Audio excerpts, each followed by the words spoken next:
가봤습니다만은 장가게에 절벽에 유리 바닥이 있고 쭉 연결되는 그것이 있다고 하더라고요. 아마 저기 장가게를 멋지게 구경 가셔서 그 두 분이 차마 그 밑에 유리로 깔린 바닥에 겁나서 못 뛰고 굉장히 힘들어하는 모습의 영상이었습니다. 근데 아마 저분들 중국 분들일 텐데 여기서 튼 줄 알면 막 쫓아와서 날릴 텐데 좀 죄송하네요. 네. 저는 그걸 보면서 믿음의 고소공포증 이런 제목을 붙여봅니다. 우리의 신앙에 있어서도 믿음의 고소공포증에 때로는 한 발 내딛기도 힘들고 한두 발 나갔다가는 거기서 벌벌 떨고 주저앉아 버리는 그런 경우가 있지 않을까. 장각의 그 멋진 모습, 여기 길을 건너면 다음에 펼쳐지는 또 아주 멋있는 많은 아마 비경들이 펼쳐질 텐데 거기에서 그대로 그냥 벌벌 떨며 어떠면 그렇게 인생을 마치는 인생들도 있겠죠. 우리의 삶의 여정에 하나님께서 예비하신 굉장히 풍성하고 아름답고 멋있는 것이 많은데 당장 밑에 보이는 현실에 저 천길 낭떠러지 같은 그러한 모습이 우리를 두렵게 하는 이 현실이라고 하는 것, 거기에 발목 잡혀서 살지는 않을까 그런 생각을 하면서 잠깐 나누어 봤습니다. 오늘은 거듭난 사람 그런 제목으로 말씀을 나누겠습니다. 고린도 후서 5장 14절에서 17절 말씀입니다. 사도 바울이 고린도 교회에 나중에 보낸 편지 5장 14절 말씀부터입니다.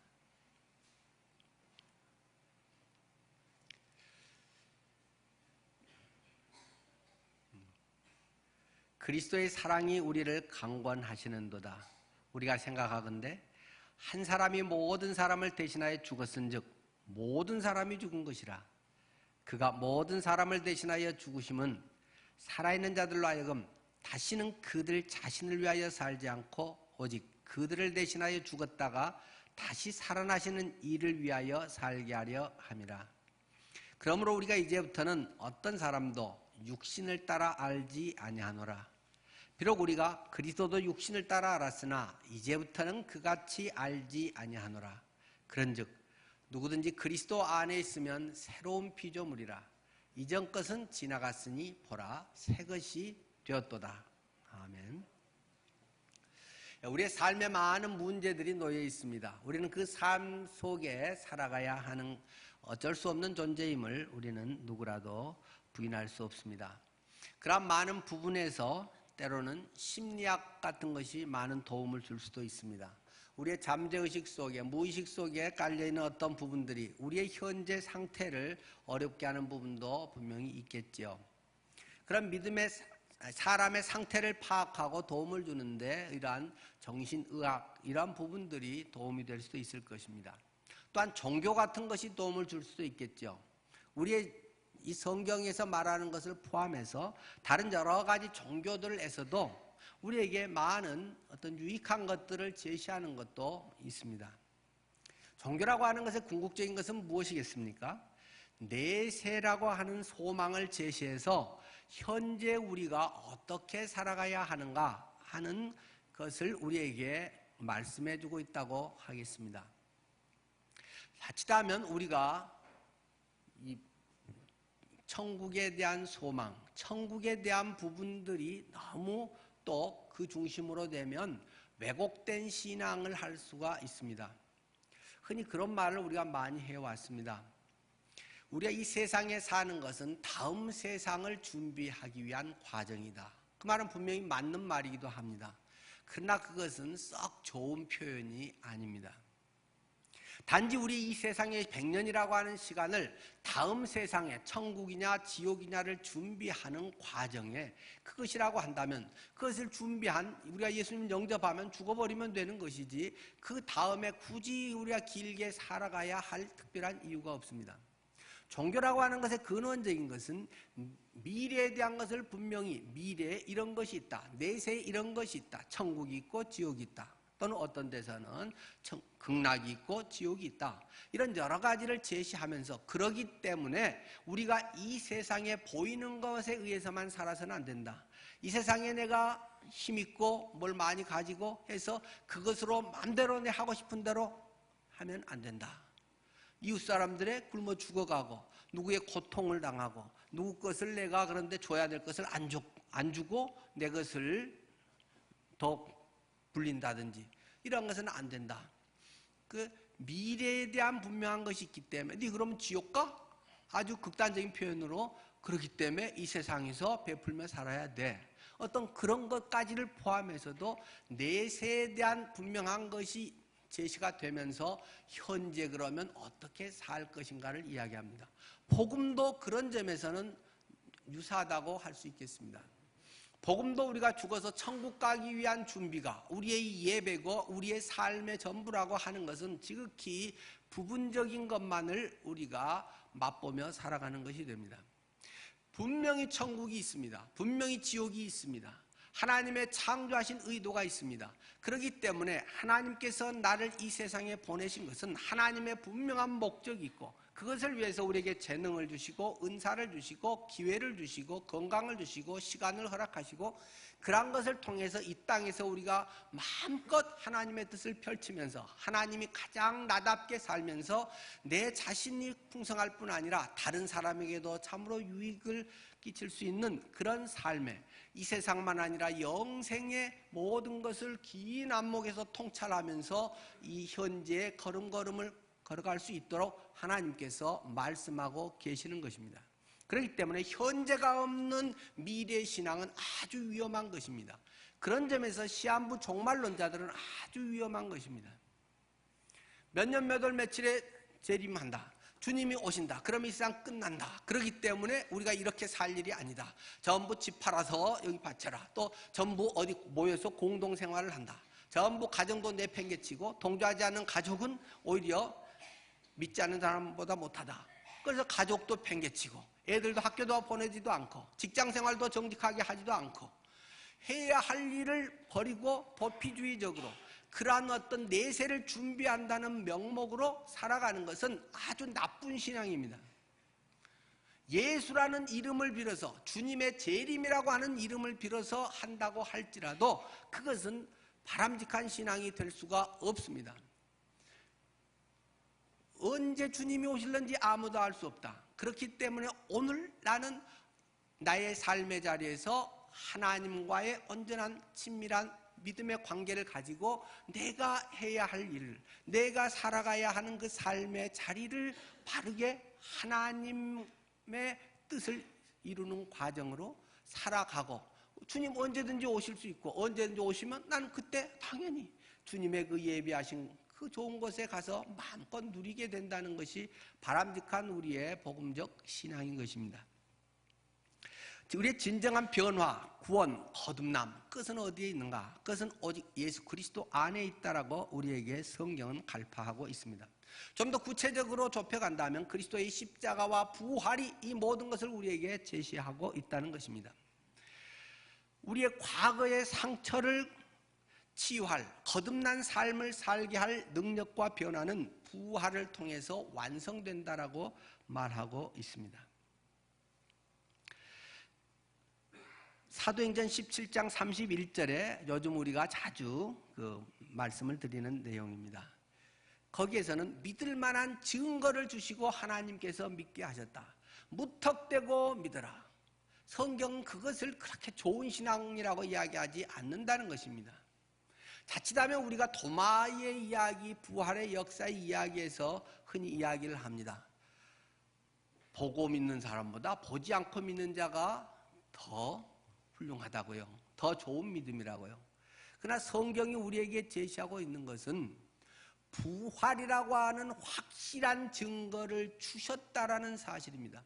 부활이라고 하는 믿을 만한 증거를 주시고 그것을 통해서 우리의 복음이 실제라는 사실, 우리의 구원이, 하나님의 자녀됨이, 하나님 안에서 거듭난 삶이 실제라는 것을 우리에게 말씀하고 있는 것입니다.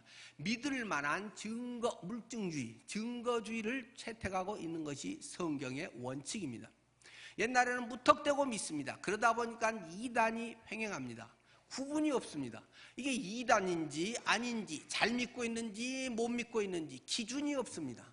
그냥 내게 이익이 되면 좋은 하나님인 것 같고, 아니면 안 계신 것 같고, 내 스타일에 맞으면 좋은 교회인 것 같고, 그렇지 않으면 뭐 별로 안 좋은 교회 같고, 다 자기 기준에 따라서 한다는 것입니다. 그래서 하나님께서 분명한 한 가지 기준을 주셨다. 그것이 부활이라고 하는 것입니다. 역시 부활은 십자가의 동전의 양면과 같이 결코 뗄 수 없는 것이라고 수없이 말씀을 드립니다. 다른 말인 것은 이게 진리냐 아니냐, 바른 기준에서 딱 되면 요거 한 가지 탁 대보면 된다. 부활했냐 안 했냐, 그거라는 것입니다. 수많은 종교가 있고 수많은 것이 우리에게 철학적인 아주 유익한 가르침들이 많이 있지만 부활했냐 안 했냐, 그것 하나 잣대를 선명하게 들이대면 모든 것이 그냥 분명하게 간단히 해결이 된다는 것입니다. 그렇지 않으면 많은 그냥 종합적 사상, 좋은 인간적인 가르침, 교양, 이런 것은 얼마든지 많이 있는 것이고, 그런 것이 뭐 일부 도움이 되는 수도 있지만, 이게 진리의 분명한 간음은 부활이라고 하는 것이라고 성경은 확실하게 우리에게 제시를 해줍니다. 사도행전 17장 31절, 그가 죽은 자 가운데서 다시 살리신 것으로 모든 사람에게 믿을 만한 증거를 주셨다고 우리에게 말하고 있습니다. 많은 것에는 죽는 것은 다 합니다. 아주 위대한 죽음도 있다. 희생적인 죽음도 있다. 대신 옆 사람을 밀치고 자기가 차에 죽는 그런 의인도 있다. 자기가 그 구명 조끼를 갖고 있음에도 제자에게 야 네가 입어 하고는 제자 살리고 죽은 의로운 선생님도 있다. 그런데 그것이 아주 의롭고 좋은 기준까지는 아주 훌륭하지만, 그것이 진리고 영생이고 복음의 문제에 대한 기준, 부활하셨느냐 부활하지 않느냐. 많은 종교적인 때 성경은 하나를 선명하게 제시를 하고 있는 것입니다. 그렇기 때문에 헷갈릴 필요가 하나도 없고, 다른 어떤 것에 의해서 뭐 좌지우지될 필요가 하나도 없다라고 성경이 우리에게 말씀하고 있는 것입니다. 믿을 만한 증거를 주셨다. 증거 없는 믿음, 그 확증 없는 믿음, 자기 영적 체험주의, 이런 것이 그래서 위험할 가능성이 있다라는 것입니다. 오늘 성경 본문은 우리에게 분명히 이야기합니다. 그런즉 누구든지 그리스도 안에 있으면 새로운 피조물이다. 그리스도 안에 있다는 것은 무엇입니까? 메시지 성경이 좀 더 이야기 쉽게 해놨대요. 그리스도 안에, 굉장히 편하고 쉽고 간단한 말 같은데 좀 막연하죠. 근데 그리스도와 연합해 있으면, 거기는 그렇게 표현을 했대요. 그리스도와 연합해 있다. 뭐 연합하다는 건 하나가 된다는 것이고, 그것이 안에 있다는 것이고, 뭐 다 같은 의미이죠. 그리스도 안에 있으면 새로운 피조물이라고 이야기를 합니다. 오늘 두 가지를 강조드리고 싶습니다. 첫 번째는 거듭난 사람의 실제는 무엇인가 하는 것입니다. 거듭난 사람의 실제, 하나님의 자녀가 되었다라는 것입니다. 너는 벌써 하나님의 자녀다라고 성경은 이야기합니다. 너의 모든 죄를 다 용서해버렸다, 용서 너희는 받았다라는 것이 성경이 우리에게 선언하고 있는 바입니다. 그리스도 안에만 들어오면, 그리스도와 연합되어 있으면 그것을 온전히 누리는 것이다. 너는 그냥 구리선 하나에 불과하지만, 네가 전기 통하는 전선에 같이 연결되어 있으면, 전선에 맞닿아 있으면, 네 아무 힘도 없고 여시나 바꿔 먹어야 할 그 선이 냉장고도 틀 수 있고 세탁기도 돌릴 수 있고 뭐든지 할 수 있는 엄청난 능력의 선이 됐다. 주님과 연결되어 있느냐 연결되어 있지 않느냐, 연합되어 있느냐 아니냐. 그리스도 안에 있으면 새로운 피조물이라.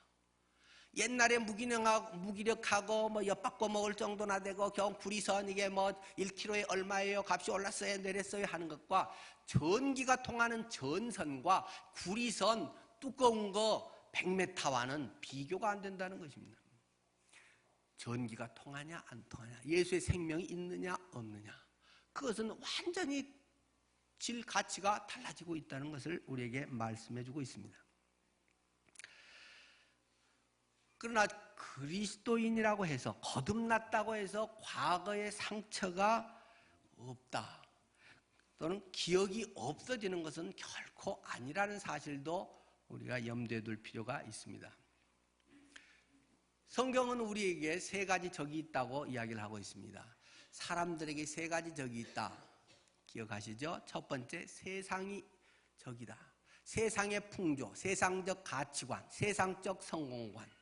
사람들이 처음엔 저건 아닌데 하다가 자꾸 텔레비에 나오고 연예인들이 자꾸 그렇게 하고 그러면 인기 있고 돈 많이 벌고 하면 와 저게 좋은가 보다 나도 저래야지 하고 자꾸 사람들이 그런 풍조 그런 좋지 않은 가치관까지도 자꾸 따라간다는 것입니다. 가랑비에 옷 젖듯이 자기도 모르게 그런 데 싹 빨려 들어가는 것이 세상적 풍조가 그리스도인들을 대적하고 있는 적이다. 두 번째는 육신이라고 말하고 있습니다. 우리 사람의 육신적 본능이 있다. 성경에서는 육신에 대해서 두 가지로 표현이 되어 있죠. 하나는 육체를 이야기할 때 우리가 육신이라고 성경에 좀 번역이 되어 있는 것이 있습니다. 우리의 육체, 몸. 이것을 할 때 우리의 육신이 내가 이 육신을 떠나서 이런 이야기를 할 때는 그냥 순수하게 우리의 만져지는 이 육체, 살을 이야기하는 것이죠.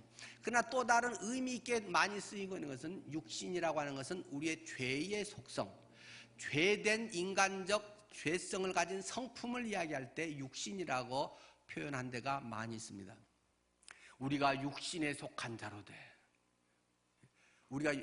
우리가 육신을 따라서 살지 말라. 그런 여러 가지 표현들에 죄된 옛날의 속성을 우리가 그대로 갖고 있는 것은 사실이라는 것입니다.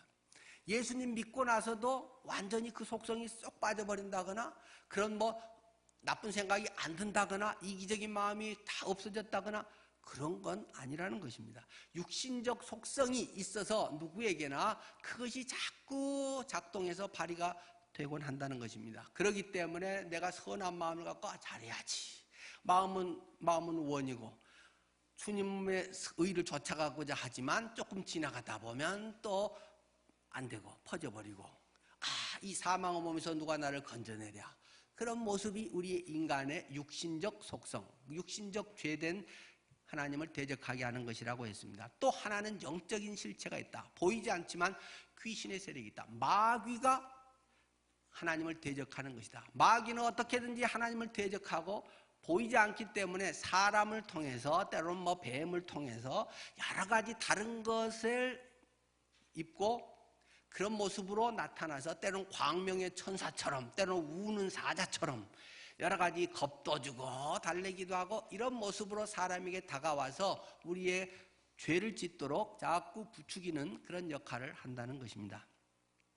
전에 저는 환상통에 대한 이야기를 여러 번 드렸습니다.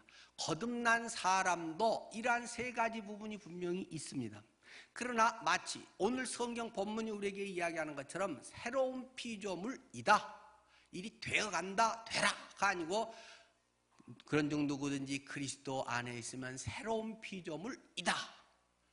이전 것은 지나갈 것이니가 아니고 지나갔으니 보라 새 것이 될 것이다 되어라가 아니고 새 것이 되었도다. 성경은 우리에게 선언하고 있다는 것입니다. 마치 여러 번 말씀드린 환상통처럼 내가 다리가 곪고 가렵고 다리가 썩어서 가서 무릎 아래를 절단을 했습니다. 무릎 아래를 절단하고 휠체어를 타고 다니는데도 가끔 발가락이 간지러워서 견딜 수가 없다는 것입니다. 재활병원에 그런 환자가 많이 있습니다. 저는 여러 번 그 사람들을 보고 상담도 했습니다. 자다가도 발가락이 간지러워서 잠이 깨가지고 잠 뒤척이는 사람들이 있습니다.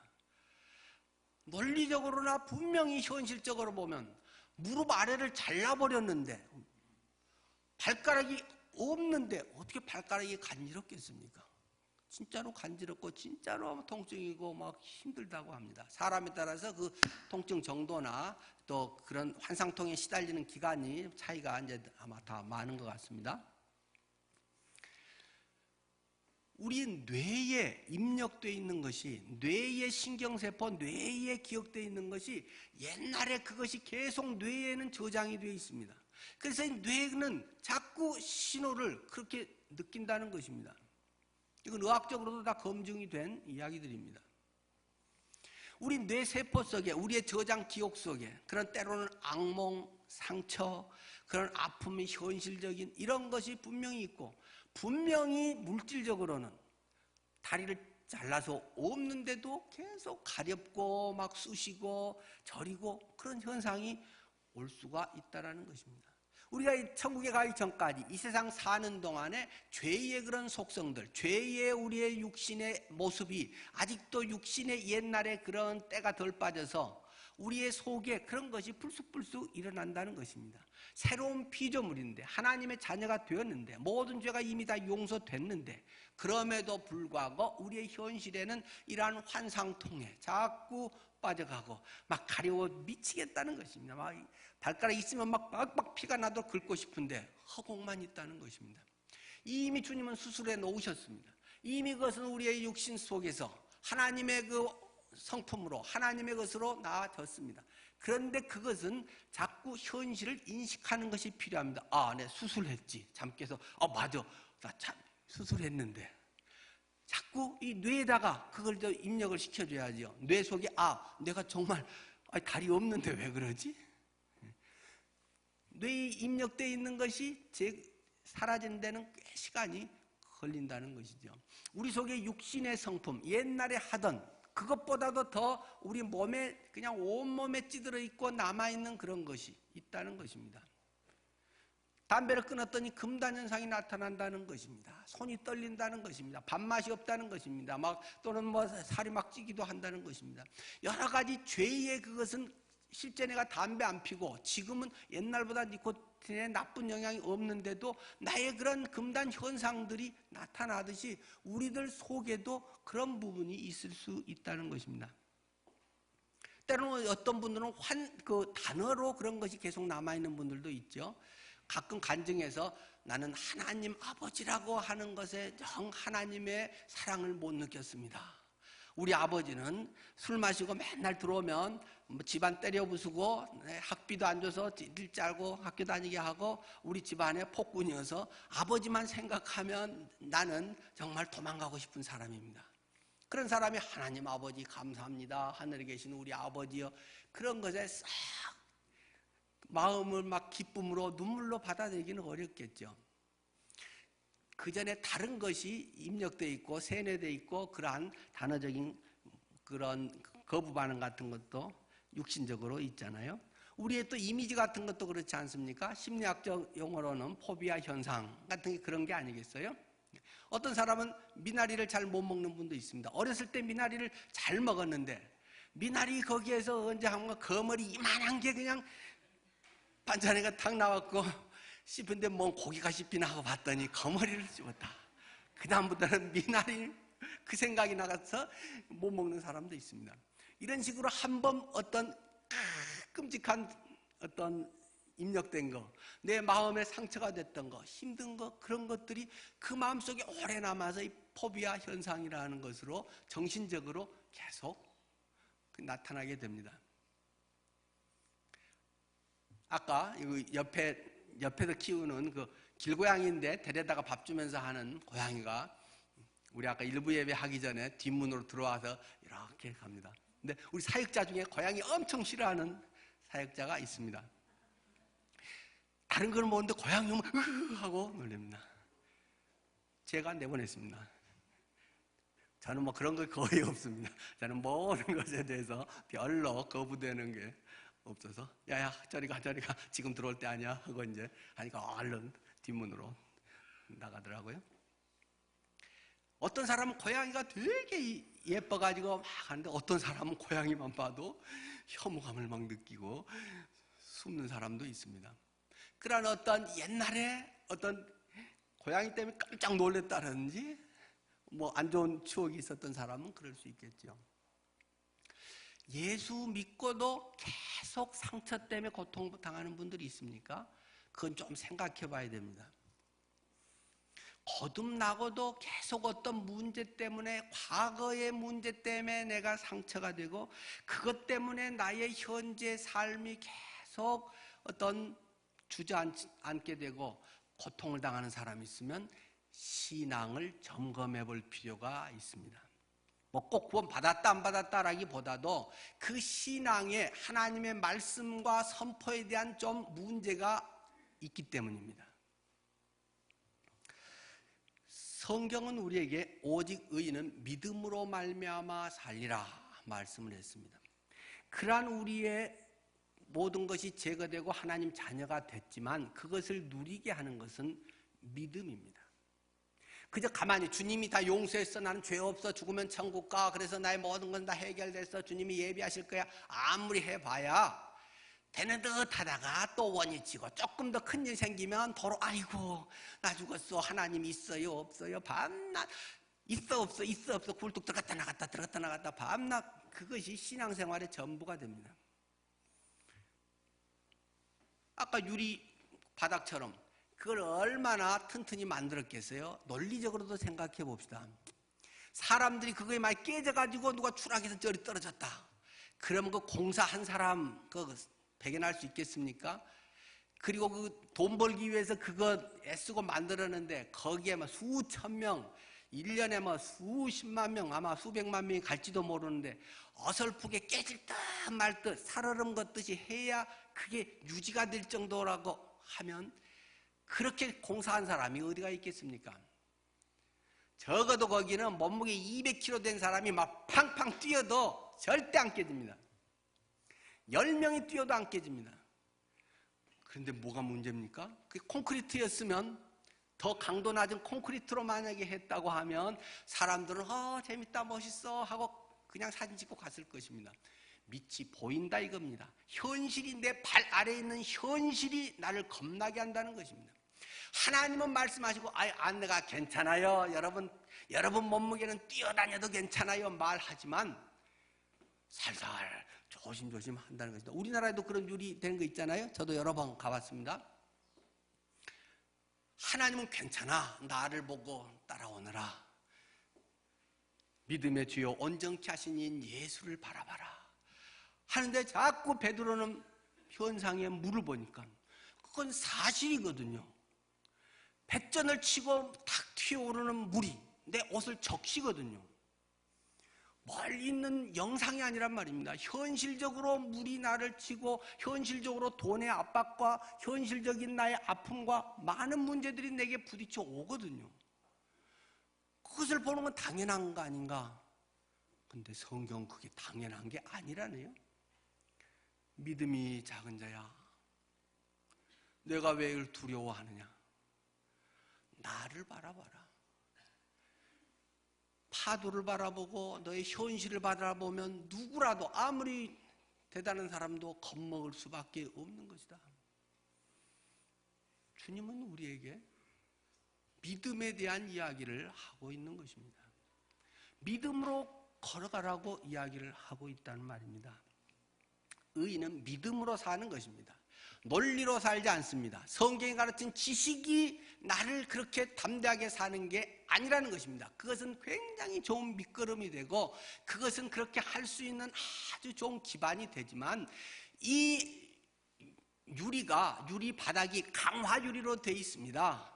이것은 1톤이 내려쳐도 깨지지 않습니다. 이것이 이렇게 두껍습니다. 아무리 논리적으로 설명하고 알아도, 성경을 기가 막히게 원어를 풀어서도 알고 성경이 여러 가지를 엮어서도 알고 간증을 들어서도 알지만 믿음으로 내가 내딛지 않는 한 그것은 개념입니다. 교리입니다. 그건 죽은 신앙입니다.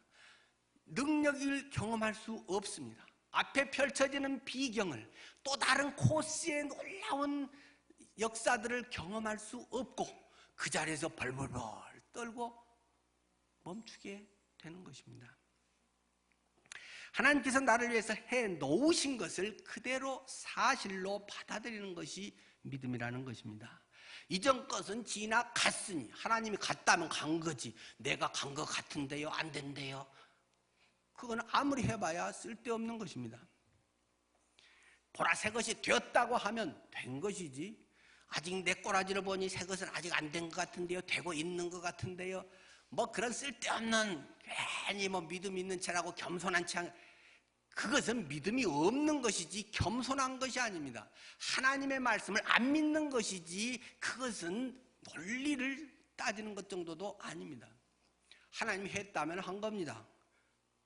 부활하셨는데 믿을 수 없는 죽음에서 살아나는 것까지 증거로 제시해서 부활하셔서 그분이 나와 함께 하시는데 뭐 다른 거야. 하나님은 충분히 그것이 나로 말미암아 이루어졌다.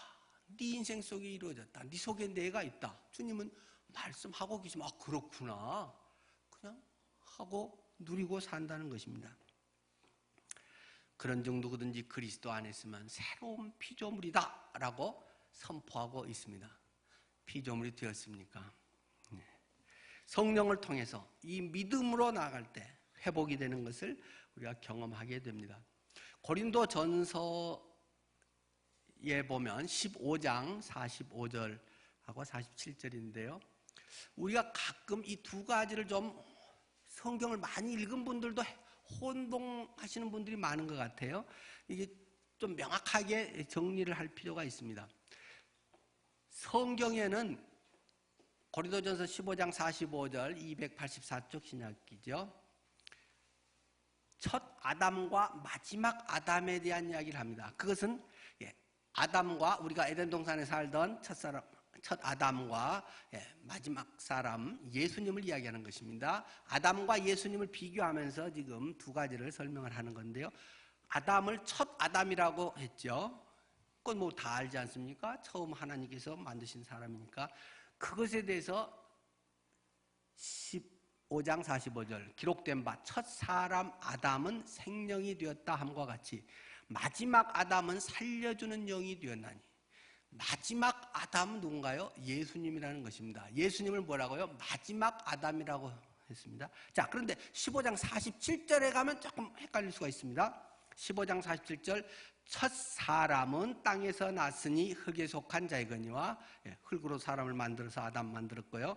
둘째 사람은 하늘에서 나셨느니라. 누구요? 예수님, 성령으로 잉태되신 분. 근데 여기는 첫 사람 아담과 마지막 사람 아담이라고 안 하고 뭐라고 되어 있습니까? 둘째 사람 아담이라고 되어 있습니다. 앞에서는 첫 아담과 둘째 아담이라고 하지 않고 첫 아담과 무슨 아담요? 마지막 아담이라고 했습니다. 이거는 굉장히 다른 것입니다.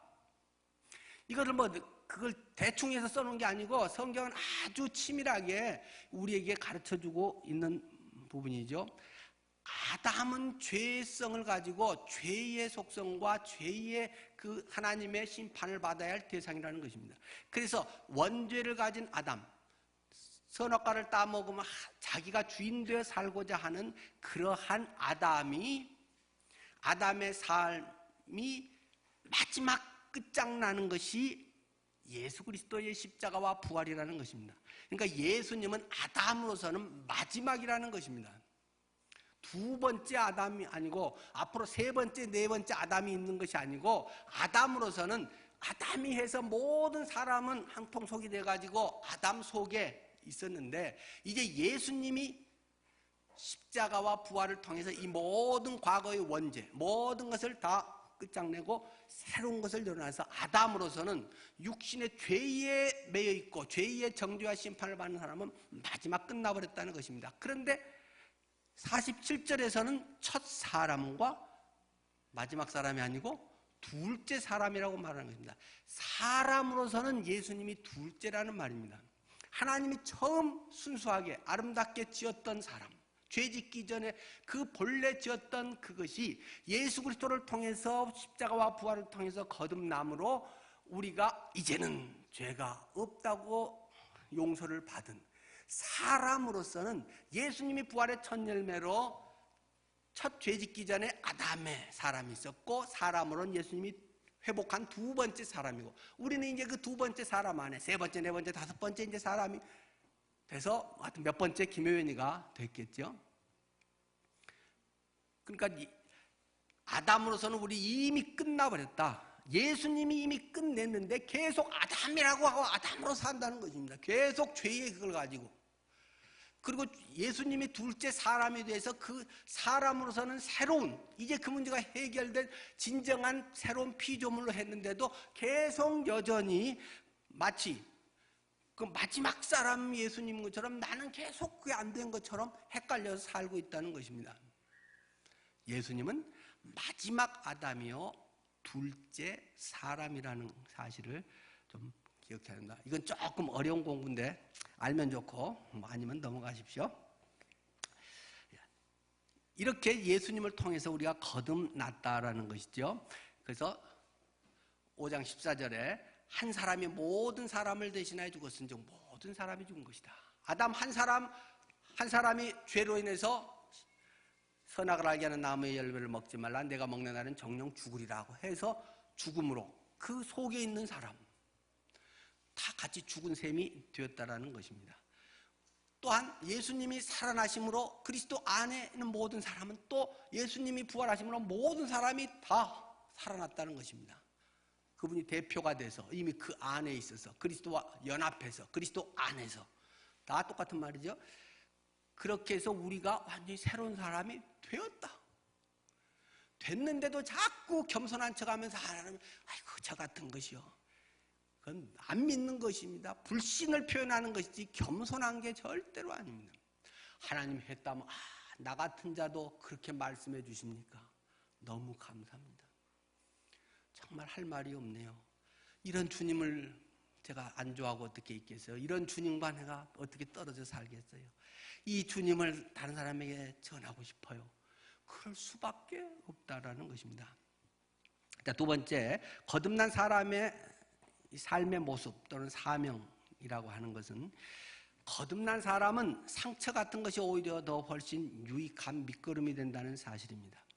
그리스도인이 계속 거듭났는데 하나님 안에 있는데도 옛날 상처를 자꾸 들먹이면서 옛날 부모님이 어때서 뭐 교회 전에 집사님이 어때서 그것은 잘 믿지 않는다는 것입니다.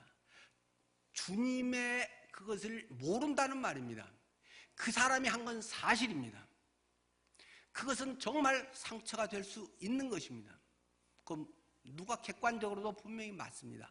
그러나 어떤 사람에게는 그것이 계속 상처로 열등감으로 고통으로 남고 어떤 사람에게는 그것이 훨씬 유익한 인생을 풍성하게 하고 새로운 인생의 변곡점을 만들어낸 새로운 인생을 열어가는 큰 복이 된다는 것입니다.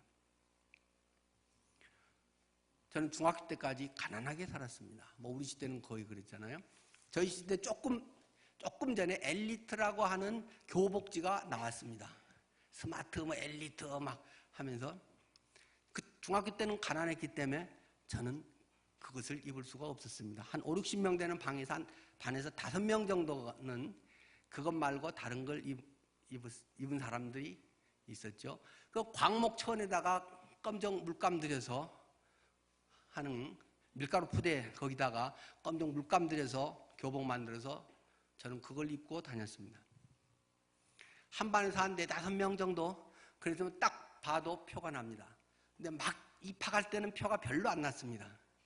근데 이게 옷을 한 번, 두 번 빨기 시작하니까 이게 염색된 검정기 자꾸 빨으니까 스마트 엘리트 기지로 만든 거 입은 사람은 똑같은데 저희 이런 사람들은 옷이 희끗희끗해가지고 금방 조금 빈티가 확 나게 됩니다. 조금 그런 옷 입은 사람이 부러웠습니다. 등록금을 못 냈습니다. 요즘 같으면 그렇게 하면 막 인권에서 난릴 텐데 옛날에는 서무과에서 명단을 내려보냅니다. 그럼 불러서 김효연 왜 아직도 등록금 안 냈어? 벌써 지금 5월 달인데 아직도 안 내면 어떤 거야? 학교는 공짜로 운영하는 거야? 집에 가서 빨리 가져와. 그러면 수업을 하다 말고 가야 됩니다. 빨리 가서 갖고 와. 집에 오면 아무도 없습니다.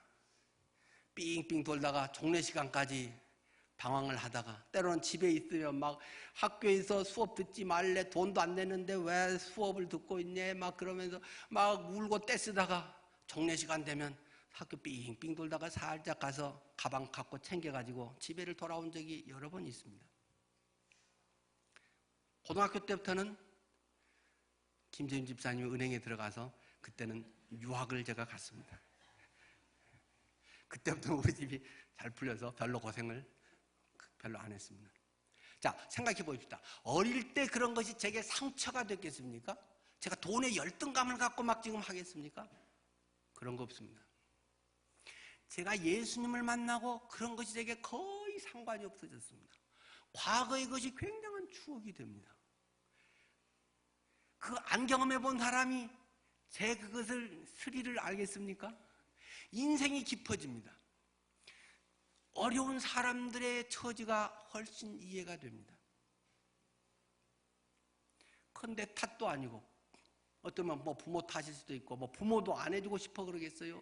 부모도 미안해하고 어머니가 같이 울기도 하고 그렇게 해서 그래도 12년간 개근을 했습니다. 초등학교 때부터 고3 때까지 개근상을 받았습니다. 꿋꿋하게 끝까지 학교를 가고 그래도 공부를 좀 잘했기 때문에 기죽지 않고 지냈습니다.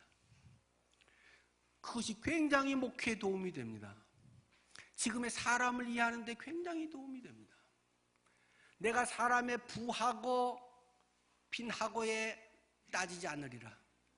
적어도 내가 하나님의 종이라는 이름으로 사는데 사람이 높은 사람, 낮은 사람, 교회에 도움되는 사람, 안 되는 사람 그게 전혀 없지는 않겠지만은 본능적인 게 있기야 좀 있겠지만은 되도록 그런 것에 의해서 내가 한다면 딴 일 하지 내가 목사를 해야 될 이유가 없다.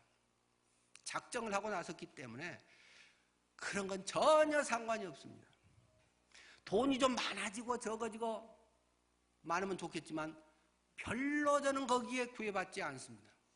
제가 기본적으로 할 일 저는 거의 다 하고 산 것 같습니다. 늘 말씀드렸듯이 나는 다시 때라도 꼭 이대로만 다시 살았으면 나는 정말 좋겠다.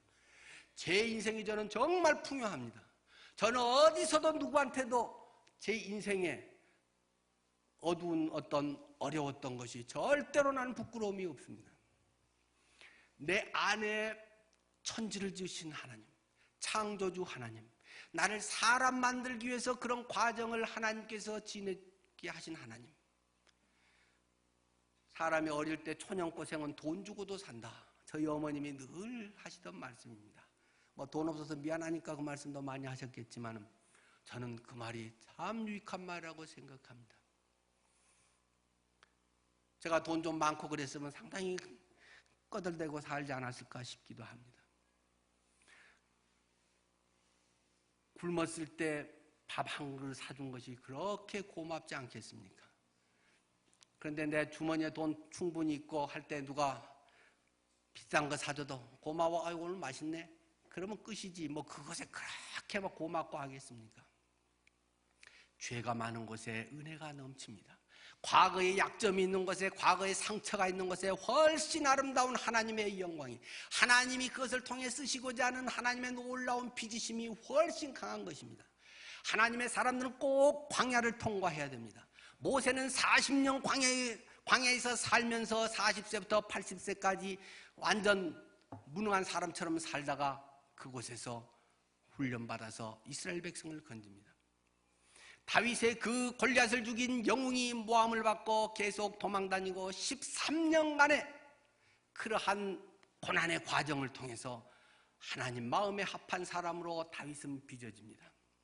하나님은 고난의 학교를 통해서 광야를 통해서 성령의 불칼로 아로새겨서 하나님의 훌륭한 조각품으로 빚어내는 것입니다. 우리들 속에 과거의 상처가 아닙니다. 그것은 더욱 아름답고 정교하고 빛나게 하는 하나님의 놀라운 섭리였다는 사실을 보고만 해서 우리는 깨닫게 됩니다. 그렇기 때문에 모든 사람을 용서할 수 있습니다. 과거의 것에 오히려 더 감사할 수 있습니다. 우리 속에 하나님의 일하시는 것이 얼마나 더 신난지 믿음이 희열이 됩니다. 여러분들 속에 거듭난 사람의 삶의 모습은 그래서 새로운 사명의 길을 가게 됩니다.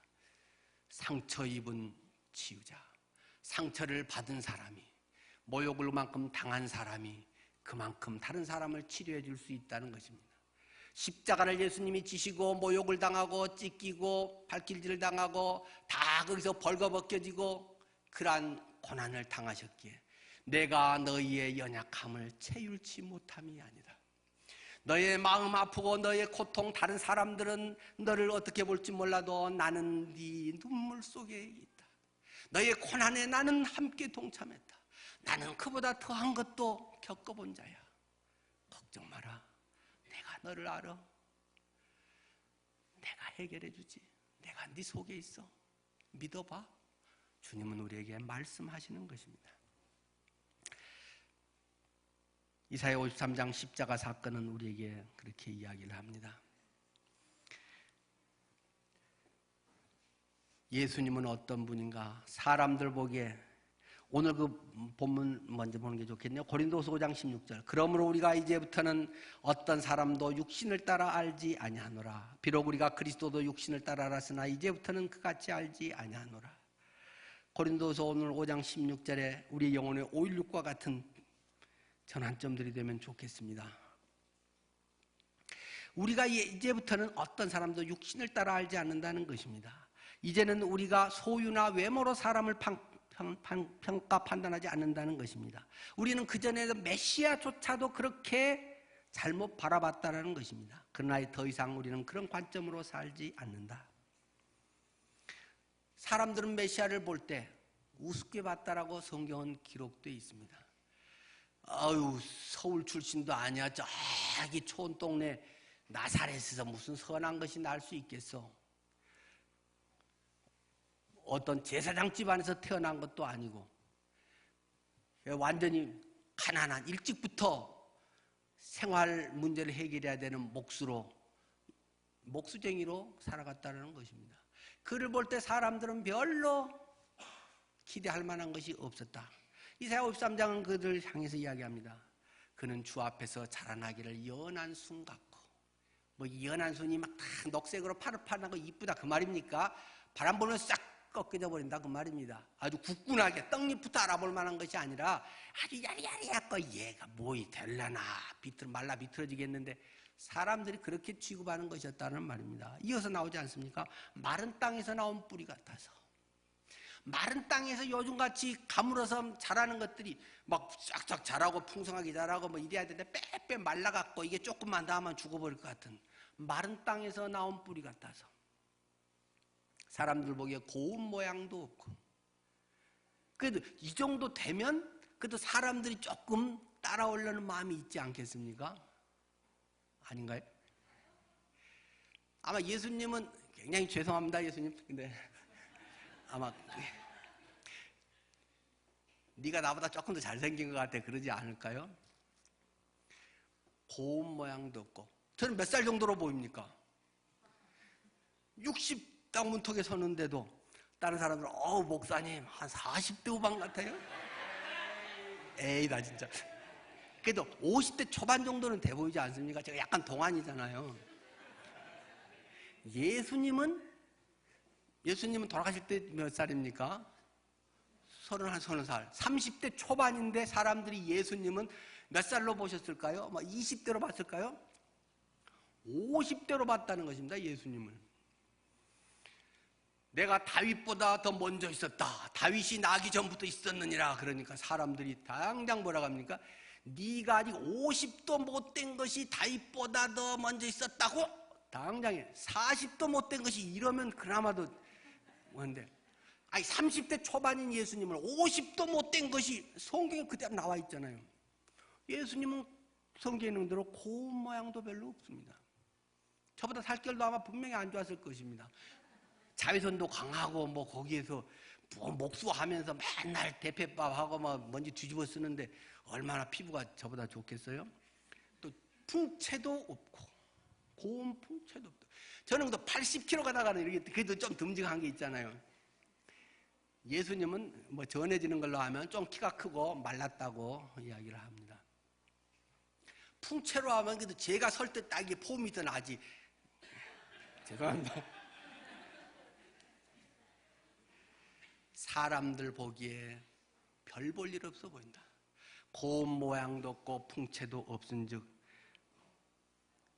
우리가 보기에 흠모할 만한 아름다운 것이 없도다. 외적으로 흠모할 만한, 괜찮네 라고 할 만한 아름다운 것이 없다라고 이사야 53장은 기록하고 있습니다. 그래서 사람들 어떻게 했습니까? 그는 멸시를 받아서 사람들에게 버림받은 바 되었으며, 예수님을 그래서 아주 무시했다는 거예요. 멸시했다는 것입니다. 그러니까 떼고 패고 막 마음대로 해버렸다는 것입니다. 왜요? 외모로 보니까. 외적으로 소유나 외모 이런 것으로 평가해서 메시아도 그런 식으로 잘못 봤다. 고린도서 5장 16절이죠. 그러므로 우리가 이제부터는 어떤 사람도 육체를 따라 알지 아니하느니, 외모. 비록 우리가 그리스도도 육체를 따라 알았으나 예수님조차도, 메시아상조차도 로마 식민지에서 딱 그들을 물리치고 칼 휘둘면 그러면 순간에 100명의 목이 달아나고 멋진 장수와 영웅을 기대하고 있는데, 예수님은 칼 한 번도 휘두른 적이 없다는 것입니다. 소유나 외모가 아니라 예수님도 그리스도도 육체를 따라 알았으나 이제부터는 그같이 알지 아니하노라. 사도 바울이 그건 껍데기구나, 수박 겉핥는 것이었구나 하는 것을 이야기합니다. 메시지 성경이 좀 더 자세하게 이야기하죠. 우리가 사람을 소유나 외모로 평가하지 않는 것은 그 같은 결심 때문입니다. 여러분도 알다시피 우리는 일찍이 메시아를 그런 식으로 잘못 바라보았습니다. 우리는 더 이상 그분을 그런 식으로 바라보지 않습니다. 이제 우리는 중심을 봅니다. 이렇게 메시지 성경은 번역을 합니다. 마지막으로 이 능력을 이룰 수 있는 것은, 근원은, 능력의 원천은 내 안에 주님이 살아계시고 주님이 함께 하시고 내가 믿음으로 그것을 감으로써 된다는 것입니다. 내가 이 하나님 믿는 사람은 다시는 안 그러겠습니다. 앞으로는 주님만 위해서 하겠습니다. 기도를 몇 시간을 하겠습니다. 섬기며 살겠습니다. 그것은 며칠 못 간다. 마음은 원이되 육신이 약하다. 환경적으로 그렇게 뭘 할 수 있도록 이 세상이 내버려두는 그런 환경이 아니라는 것입니다. 근원적으로 이것을 할 수 있는 능력은 갈라디아서 2장 20절, 내가 그리스도와 함께 십자가에 못 박혔으니 그런즉 이제는 내가 사는 것이 아니고 내 힘으로 하는 것이 아니고 오직 내 안에 그리스도께서 살아가시는 것이다. 이제 내가 육체 가운데 사는 것은 나를 사랑하사 나를 위하여 자신을 버리신 하나님의 아들을 믿는 믿음 안에서 사는 것이다. 내가 그리스도와 함께 죽었습니다. 그리스도와 함께 부활 때 했습니다. 그래 달라지나요? 달라졌습니까? 아주 훌륭한 교리고 아주 우리의 마음에 그렇지 않은데 그때뿐입니다. 그것은 부활하셨습니다. 주님 나와 함께 하십니다. 주인입니다. 그래서 그게 달라지나요? 안 달라집니다. 믿음으로 한 걸음 한 걸음 사는 것입니다. 하나님의 아들을 믿는 믿음 안에서 사는 것이다. 그리스도와 함께 죽었고 살았기 때문에, 거듭났기 때문에 이제는 그것에 맞춰서 믿음의 걸음을 내디디면서 믿음으로 이 유리 바닥을 우연하게 뚜벅뚜벅 걸어갈 수 있다는 것입니다. 하나님의 설계가 얼마나 위대한가. 나라도 부실해서 유리 깨지면서 쏙 빠지게 이렇게 안 만들 텐데 하나님은 얼마나 정교하게, 얼마나 놀랍게 했는가. 그런데 그냥 콘크리트로만 다 된 것 같으면 멋대로 해서 가겠지만은 밑이 보이니까 우리의 현실이라고 하는 것은 현상에 발을 딛고 현실에 닥쳐오는 파도를 맞으면서 계속 그 위에서 살아가는 것이 우리 인생이라고 하는 현실이다. 믿음으로 나가야 된다. 믿음의 사람이 되기를 축원합니다. 부활을 믿고 부활을 살아가는 여러분 되시기를 축원합니다. 기도하겠습니다.